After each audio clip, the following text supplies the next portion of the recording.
বিহান চোয়াল শক্ত করে তীক্ষ্ণ ধারালো চোখ দুটি নিক্ষেপ করে রাখল দুইতলা দাঁড়িয়ে পান হাতে নিয়ে রং ঢং করা রাহার পানে। বজ্জাত পাজিটা আর চোখে তার দিকে তাকাচ্ছে আর মুচকি মুচকি হাসছে। শরীরটা ফিনফিন করছে, রাগে দাঁত কিরমির করছে তার। ইচ্ছা হচ্ছে এখনই এটাকে চিবিয়ে দাঁত ফেলে দিতে, চড়িয়ে দাঁত ফেলে দিতে। সারহান স্তব্ধ হয়ে গেল। সে কিছুই মেলাতে পারছে না। কোথায় গম্ভীর রাগী ডিসিপ্লিন মেনটেন করা বিহান, আর কোথায় এই পাজি দুষ্টু বাচ্চা মেয়ে রাহা। কিভাবে কি এই মেয়ের প্রতি বিহান এতটা টক্সিস কেমনে কি? সারহানকে বোকার মতো তাকিয়ে থাকতে দেখে রাগে বিহান বারুদ মুখে ওকে ল্যাং মারল। পরক্ষণে ক্ষিপ্ত ভঙ্গিমায় আশেপাশে কিছু একটা খুঁজল। এতেই দুষ্ট চতুর রাহা সজাগ হয়ে পড়ল। বুঝল এবার ভয়ঙ্কর কিছু একটা ঘটাবে রাক্ষসটা নিশ্চিত। বাগানের পাশে এক জোড়া জোতা পড়ে আছে। এই জোতা জোড়া এখানেই থাকে সবসময়। হঠাৎ মেজাজ চড়া বিহানের সেটা নজরে এলো। দাঁত কটমট করে সেদিকে এগিয়ে যেতে রাহা আতঙ্কে চোখ বড় বড় করে নেয়। বিহানও রেগেমেগে এক জোতা তুলে ঢিল মারে দোতলার দিকে। সঙ্গে সঙ্গে তড়িৎ গতিতে রাহা নিচে বসে পড়ে বারান্দার রেলিংয়ের আড়ালে। জোতাটা তার দিকে অনেক দূরে গিয়ে পড়ল। যে বিহান ইচ্ছে করে এমনভাবে ঢিল মেরেছে যেন মেয়েটার শরীরে না লাগে। ভয়ে এভাবে গুটি সুটি ভাবে বসে থেকে রাহা ঘন ঘন শ্বাস টানে। বুকে হাত দিয়ে ধরফর করে লাফাচ্ছে হৃৎপিণ্ডটা। কত বড় খবিশ জাদ্রের লোক সামান্য গানের অপরাধে তার দিকে জোতা ফিক্কা মারে। আস্ত খাডাস রাক্ষস একটা গন্ডার কোথাকার। রাহা আর সাহস করে না মাথা তুলে উকি দিতে। শঙ্কিত ভীতু বদনের নিচে গুটিসুটি মেরে বসে অনবরত শ্বাস টানতে থাকে। নিচ থেকে বিহান ভাই এর রাগান্বিত ক্ষিপ্ত কণ্ঠে শোনা যায়, ফিরে এসে দেখছি স্টুপিড, চিবিয়ে খাবো তোকে আমি ইডিয়েট। রাহা একটুও নড়ে না, কোনো তেরামিও করে না। শুকনো ডুব গিলে নিজের অস্বাভাবিক শ্বাস ঠিক করতে চায়। কিছু সময় অতিবাহিত হওয়ার পর মাথাটা একটু উকি দিয়ে দেখতে পায় বিহান ভাই চলে যাচ্ছে। হেলমেট থেকে আগেই বের করে রাখা বাইকে উঠতে উঠতে দূর থেকে শাসিত নজর দেয় ওর ওপর। মেয়েটা ভীতু হয়ে আবারও টুক করে বসে পড়ে নিচে। নিজেকে আড়াল করে ওভাবে বসে থেকে শুনতে পায় বাইকের তীব্র গর্জন। যেন এই বুঝি তাকে সতর্ক দিয়ে গেল আজ যে তার রক্ষে নেই। সেটা সে খুব ভালো করেই বুঝল। পাশে তাকিয়ে দেখল মুখে পান গুজে দিতে দিতে লতিফা বেগম মিটিমিটি হাসছে। তা দেখে মেজাজ গরম হলো রাহার। কুচকানো মুখে বলল, বুড়ি হেসো না, যে দুই একটা দাঁত আছে না, ওগুলোও পড়ে যাবে। তাতে কিছুই হইব না রে আল্লাদি। আমার সময় শেষ, দেখার মানুষও নাই, কিন্তু তোর তো আছে।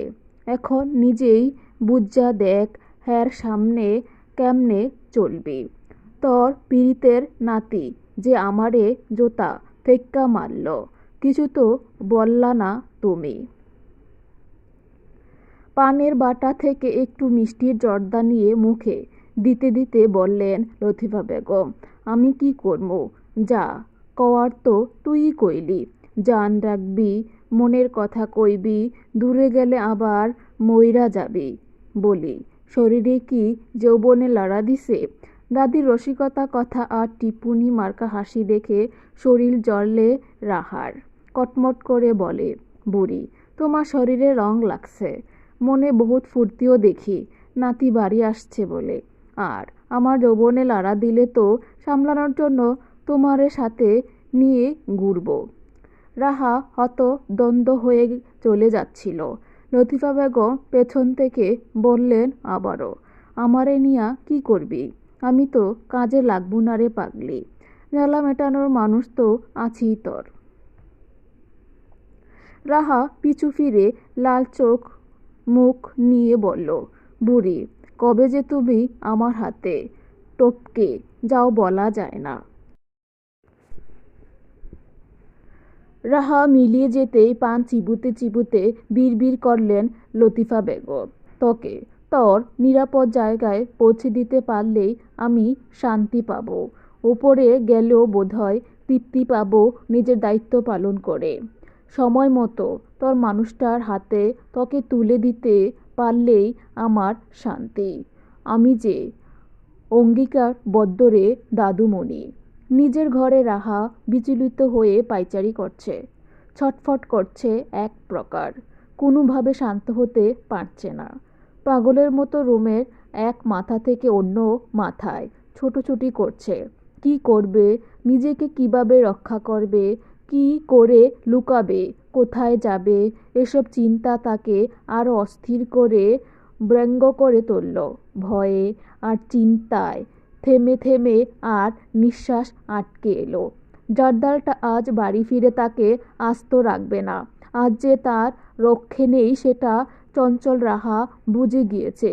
তাই তো পাগলের মতো নানান চিন্তা করতে করতে এলোমেলো পায়ে ঘুরঘুর করছে, নিজেকে রক্ষা করার পথ খুঁজে চলেছে। অস্থির রাহা জ্বরের বেগে ভাবতে শুরু করে দিয়েছে, কি করবে, কিভাবে আজ বাঁচাবে নিজেকে। রাহারে, আজ তোর খবর আছে। ওই খাটাস জল্লাদটা বাড়ি ফিরলে আর তোকে আস্ত রাখবে না। রাক্ষসটা সত্যি তোকে চিবিয়ে খাবে। কি করবি এবার তুই? পালা রাহা, বাঁচতে চাইলে আজ পালা। এই বাড়ি থেকে দ্রুত পালা। তোকে রাক্ষস বিহান ভাই আজ লবণ মরিচ ছাড়া চিবিয়ে খাবে। বোবা রাহা সত্যি সত্যি কল্পনা করে নিল বিহানবাই প্রচণ্ড ক্ষিপ্ত মুখাবয় নিয়ে তার দিকে তেড়ে আসছে। রাক্ষসের মতো ঠোঁটের দুই পাশ দিয়ে ধারালো দুইটা দাঁত বাড়িয়ে আছে। চোখ দুটি জ্বলন্ত আগুনের মতো ক্ষিপ্তে এগিয়ে আসছে তার দিকে, এখনই কামড়ে যাবে। দুই পাশে মাথা নাড়িয়ে দ্রুত নিজের আজে বাজে চিন্তা বাদ দিল। কি করবে তা নিয়ে আবারও ভাবতে লাগে মেয়েটা। কোথায় যাব, কি হবে আমার আজ? বাড়িতে থাকলে নির্ঘাত ওই গন্ডারটা আমাকে মেরেই ফেলবে। আমায় পালাতে হবে, বাঁচতে হলে ওই বাড়ি থেকে আমাকে পালাতে হবে, কিন্তু যাব কোথায়? চিত্রার মাথায় আকাশ ভেঙে পড়ার মতো অবস্থা রাহার। চিন্তায় মাথায় আকাশ ভেঙে পড়ার মতো অবস্থা রাহার। তখনই হঠাৎ কিরণ দেওয়া রোদের মতো মাথায় সুন্দর একটা বুদ্ধি এলো। মুহূর্তে ঠোঁটে হাসি ফুটল তার। উগ্রবী আতঙ্কিত রাহা আর সময় নষ্ট না করে ছুটে মায়ের কাছে। জাহানারা বেগম আর নীলা বেগম তরকারি কাটাকাটি করছেন। আফসানা বেগম তেলে পেঁয়াজ কুচি ছাড়ছেন, সবজি রান্না করবেন। খানবাড়ির সবাই ওনার রান্নার প্রশংসা করেন খুব, তাই প্রতিদিন তিনি রান্না করেন। অসুস্থ হলেও নিজ হাতে কিছু একটা করেন তিনি। এই বিষয় নিয়ে সচেতন আফসানা বেগম যাদের সাথেও কথা বলে নিয়েছেন। দুই যা যেন ওনার প্রতি মনঃক্ষুণ্ণ না হয় এবং এটা যেন ভাবতে না পারে সে সংসার শুধু ওনারই। তাই দুই যাকে প্রতিদিন বলেন কোনো একটা পদ রান্না করার জন্য। জাহানারা বেগম আর নীলা বেগম বুঝেন বোন রূপে জায়ের মনোভাব, তাই ওনারাও নির্বিঘ্নে বললেন। বড় জায়ের রান্না ছাড়া ওনাদের পেট ভরে না। এই নিয়ম আবার সময় সাপেক্ষে ভিন্ন হয়। যেমন মেহমান এলে কিংবা নীলা বেগম বা জাহানারা বেগমের বিশেষ কোনো রান্না বাড়ির কারোরই পছন্দমতো হলে। আফসানা বেগম বললেন, নীলা, তোর ভাইজান বলেছিল অনেক দিন ধরে চাপা শুটকির ভর্তা খায় না, লাউ পাতা দিয়ে আজ একটু ভর্তা করিস। হাতের কাজটা শেষ করে করছি ভাবি। কড়াইতে সবজি নাড়তে নাড়তে বললেন আফসানা বেগম। মেজো রাহাটা বাড়িতেই আছে, কিছু খাবে কি না দেখ গিয়ে একটু। ওর খাওয়ার খবর নিতে হবে না ভাবি? ছোচাটার খিদে পেলে কি ওকে বেঁধেও কেউ ঘরে রাখতে পারবে? হাতের কাজ শেষ করতে দাও ভাবি। তাদের কথার মাঝে ছুটে এলো রাহা, হাঁপাতে হাঁপাতে ডাকলো মাকে। তার আগে আফসানা বেগম জিজ্ঞেস করলেন, কি হয়েছে রে মা? খিদে পেয়েছে, খাবি কিছু? রাহা মুখে জবাব দেয় না, একটু শ্বাস টেনে নিয়ে দ্রুত বেগে বলে, আম্মু, মামাকে ফোন দাও। হাতের কাজ ফেলে তাকালেন জাহানারা বেগম। কপালে চিন্তায় সরু হয়ে এলো ওনার। কি হয়েছে? খারাপ কোনো খবর আছে নাকি? ওনার অসুস্থ মাটা ভাইয়ের কাছে তিনি শঙ্কিত উদ্বিগ্ন কণ্ঠে জানতে চাইলেন, কেন, কি হয়েছে? তার নানু ভাই ঠিক আছে? ডোক গিলে উত্তর করল রাহা, সব ঠিক আছে, শুধু আমি ছাড়া। মানে? মানে মামাকে আসতে বলো, আমি আজ মামার বাড়ি যাব। তাড়াতাড়ি বলো মামাকে। অবাক হলেন জাহানারা বেগম। যে মেয়ে মামার বাড়ি যেতে চায় না, টেনেও যাকে নেওয়া যায় না, সেখানে সেই মেয়ে কিনা আজ ইচ্ছাকৃত ওখানে যেতে চাইছে। ঘটনা কি? তিনি আরো ভাবুক হলেন। ও আম্মু, বলো না মামাকে, কল দাও তাড়াতাড়ি, সময় নেই। কেন সময় নেই কেন? আর তুই হঠাৎ তোর মামার বাড়ি কেন যেতে চাইছিস? রাহা কিছু জবাব দেবে তার আগেই প্রশ্ন করেন আফসানা বেগম, কি রে মা, তুই তো ও বাড়ি যেতে চাস না, তাহলে কি হলো আজ? রাহা করুণ চোখ মুখ করে বলল, ও বড় মা, বলো না আম্মুকে, আমি মামা বাড়ি যাব, এক্ষুনি যাব, বলো না। হাতে থাকা টমেটো ফেলে তিনি উঠে এলেন। কুচকানো বদলে প্রশ্ন করলেন মেয়েকে, সত্যি করে বল তো কি হয়েছে? ও বাড়ি কেন যেতে চাইছিস হঠাৎ? কি করেছিস তুই? তাকা আমার দিকে। কি রে, তাকা। এবার আরও কিছুটা ভীতু হলো রাহা। ঢুক গিলে গলা বেজানোর চেষ্টা করল। এলোমেলো দৃষ্টি ফেলতে ফেলতে বলল, মামা না সেদিন খুব করে বলল আমায় যেতে, কত আদর করে বলল সাথে যেতে, সেদিন তো যাইনি মামার সাথে। আজ অনেক মনে পড়েছে মামাকে, নানুবাইকেও মিস করছি অনেক, তাই যেতে চাইছি। রাহা জানে ভাই আর মায়ের কথা বললে উনি না করতে পারবে না, তাই সেটাই কাজে লাগালো। জাহানারা বেগম বললেন, আবার কি মতলব করছিস তুই? মাথায় কোনো দুষ্টুমি ঘুরছে বলতো? তুই তো মামার বাড়ি যেতে চাস না, আমি গেলেও তুই বাড়িতে থাকিস। আজ কি হলো হঠাৎ? কেন যেতে চাইছিস ওখানে বল। আফসানা বেগম বলে ওঠেন, আহা মেজো, ধমকাচ্ছিস কেন? মেয়েটার হয়তো মনে পড়েছে খালাম্মার কথা। শত হোক নানি তো। তুই না হয় আমিন ভাইকে কল দিয়ে বল এসে নিয়ে যেতে। তুমি আর উস্কানি দিও না ভাবি, কয়েকদিন স্কুলে যায়নিও, এখন আবার নতুন সুর তুলেছে। তার ওপর ওর বাবাকে না বলে ওকে পাঠানোর সাহস আছে আমার? তুমি ওর কথা ছাড়ো, ওকে আর লাই দিয়ে মাথায় তোলো না তো ভাবি। নীলা বেগম বললেন, কেন এমন করছো মেজবাবি? যাক না হয়, দুদিন পর চলেই আসবে। তুই কথা বলিস না ছোট, ওকে আমি হাড়ে হাড়ে চিনি, নিশ্চিত কোনো মতলব এঁটেছে। মায়ের কাছে ঘ্যান ঘ্যান করে খুব করে চেষ্টা করলো মানানোর, কিন্তু ওনাকে অনড় দেখে বোতা মুখ নিয়ে ফুসফুস করতে করতে রাহা চলে গেল ওপরে। নিজের রুমে কিছুক্ষণ পায়চারি করতে করতে বাপের আহ্লাদি রাহা কল দিল আরমান খানকে। ওনাকেও ন্যাকা স্বরে কাঁদো কাঁদো ভঙ্গিমায় আবদার জানালো, ঠিক আছে আম্মাজান, তুমি শান্ত হয়ে থাকো, আমি এসে দেখছি কি করা যায়। না না না আব্বু, এসে নয়, এক্ষুনি তুমি বলো আম্মুকে আমি আজকে যাব মামার ওখানে। শোনো মা, আমার আমার একটু বোঝো, আগে আমি এসে নেই বাসায়, এখন তুমি তোমার আম্মুর কাছে গিয়ে বারবার বললে তোমায় বকা দেবে। আমি এসে দেখছি বিষয়টা।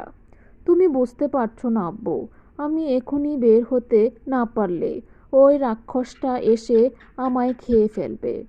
কি বলছো মা? শুনতে পাচ্ছি না আমি।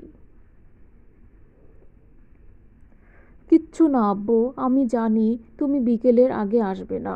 প্লিজ আব্বু, একটু বলো না আম্মুকে। মা আমার, তুমি তো আমার লক্ষ্মী মা, তুমি তো আব্বুর সব কথা শোনো তাই না? তুমিতে সব বোঝো। দেখো, বিহান সবসময় আমাদের পরিবার থেকে দূরে থাকে। এতদিন পর এলো ছেলেটা। এখন তুমি যদি চলে যাও তাহলে তো আমাদের পরিবারে আরেকজন সদস্য কম হয়ে যাবে, তাই না? তখন কি আমাদের পুরো আনন্দটা অসম্পূর্ণ হবে বলো? রাহা আর উত্তর দিল না। সবখানে ওই খাড়াস লোকটা। রাগে রাহা সর্পের মতো ফুলতে ফুলতে ফোনটা কেটে দিল। রাগে দুঃখে হাত পা ছুঁড়ে কাঁদতে মন চাইল ওর। কিছুক্ষণ বিছানায় বসে নাক টানতে টানতে মনস্থির করল, যাই হয়ে যাক, ওই গন্ডারটার সামনে আজ ও যাবে না, কিছুতেই ঘর থেকে বের হবে না। সারাদিন সত্যি সত্যি রাহা ঘর থেকে বের হলো না। সবাই ভাবল মামার বাড়ি যেতে পারিনি বলে রাগ করেছে। অথচ তাদের পাঁজি মেয়ে ভয়াবহ কাণ্ড ঘটিয়ে লুকিয়ে আছে। চঞ্চল রাহার সারাদিন একা ঘরে বসে থেকে দম বন্ধ হয়ে এলো। বারবার ইচ্ছা হলো একটু বাইরে গিয়ে হাওয়া খেয়ে আসতে। এভাবে ঘরবন্দি হয়ে থাকা যায় নাকি? একটু আগে রেশমি আপু ডেকে গিয়েছে, কিন্তু রাহা মিছে রাগের অভিনয় করে সাফ সাফ কণ্ঠে বলেছে সে বের হবে না। বিকেলবেলায় পেটুক রাহার কিছুমিছু খেতে হবেই। আজও মুখটা চুলকাচ্ছে কিছু খাওয়ার লোভে। এভাবে ঘরে বসে থাকতে আর বিন্দুমাত্র ইচ্ছে করছে না তার। তখনই সুবর্ণ সুযোগ হিসেবে দরজায় টোকা পড়ল। রাহা মনে মনে খুশি হয়, নিশ্চয়ই বাইরে যাওয়ার জন্য তাকে কেউ নিতে এসেছে।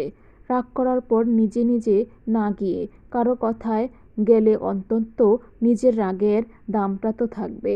হাসি চেপে ধীরে বলল কে? আরেকটা টোকা পড়ল দরজায়। একটা মিষ্টি চিকুন স্বর শোনা গেল। আপু, দরজা খোলো, তোমায় নিচে ডাকে। রাহা বুঝতে পারে এটা তাদের বাড়ির সব থেকে ছোট সদস্য রাফির গলা। গলা উঁচু করে বলে রাহা, কে ডেকেছে? বড় বাবা। তুমি দরজা খোলো তাড়াতাড়ি। চাপা উল্লাসের সাথে রাহা দরজা খুলতে গেল। দরজা খুলতে সামনে পাহাড়ের মতো দানবীয় ভঙ্গিমায় দাঁড়িয়ে থাকা গম্ভীর বিহান বাইকে দেখে থ হয়ে গেল রাহা। একেবারে ফিউজড হয়ে গিয়েছে সে। নাড়া শক্তিটুকু নেই। চোখের পাতাও ফেলতে ভুলে গেল যেন। ওদিকে ছোট্ট ছোট্ট রাফি হাতে ইয়া বড় একটা চকলেট নিয়ে দৌড়ে নিচে দিকে যেতে দেখা গেল। তার মানে ওই বিচ্ছুটা তাকে ফাঁসিয়ে দিয়েছে। এই লোকটা ইচ্ছা করে তার সাথে এমন বোকামি করল নাকি? রসকসহীন জাদ্রলের বিহান ভাইকে তীক্ষ্ণ চোখ মুখে তাকিয়ে থাকতে দেখে মুখের ভাষা হারিয়ে ফেলেছে ও। শুকনো চৌচির গলাটা ভেজানোর প্রয়াসে ঢুক গিলল পরপর। বিহান ভাই তীক্ষ্ণ স্থির নজরে অদ্ভুতভাবে তার দিকে তাকিয়ে আছে। তা দেখে ভীতু রাহা অস্থিরভাবে তৎক্ষণাৎ দরজা আবারও বন্ধ করতে চাইল। কিন্তু তার আগে বিহান এক হাত দিয়ে শক্ত ভঙ্গিতে দরজাটা পেছনের দিকে ঠেলে ধরল। রাহা সর্বশক্তি দিয়ে চাইল দরজা বন্ধ করতে, কিন্তু ওই গন্ডার দানব শক্তির সাথে পেরে উঠল না কিছুতেই। এরই মাঝে তাকে সরিয়ে বিহানবাই হঠাৎ রুমের ভেতরে ঢুকে পড়ল। তা দেখে আতঙ্কিত রাহা ভয়ে ভয়ে চোখ মুখে তাকিয়ে রইল বিহানবাইয়ের দিকে। বিহান একবার শুধু তাকে ধারালো নয়নে আগাগোড়া পরখ করল। তড়িৎ পেছন ফিরে বেশ শব্দ তুলে দরজাটা বন্ধ করে আবারও ঘাড় ফিরিয়ে দেখল দম আটকে রাখা রাহাকে চলবে।